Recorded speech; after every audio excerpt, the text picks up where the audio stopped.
எல்லாருக்கும் வணக்கம். ராட்டு வந்து 1 கிலோ 280 ரூபாங்க. இது நல்லா பெருசாகவே இருக்குங்க.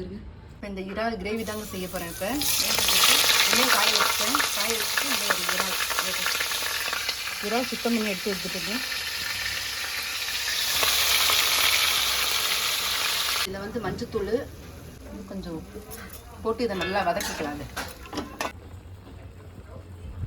இதில் வந்து உப்பு மஞ்சத்தூளும் போட்டு இதில் வதக்கியிருக்கேன். இந்த பச்சை வாசம் போகிறதுக்காக இதை ஒரு பிளேட்டில் எடுத்து வச்சுக்கலாம். வதக்கி வச்சாச்சு. இதே எண்ணெய் சட்டியை வச்சு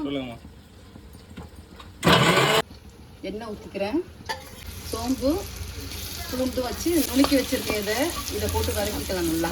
இப்போ வெங்காயம், பச்சை மிளகாய், தக்காளி, நல்லா வெங்காயம் தக்காளி வதங்கிடுச்சு. இப்போ வந்து பிரானை வதக்கி வச்சுக்கணும். அதை போடுறேன். மல்லித்தூள், மிளகாத்தூள்,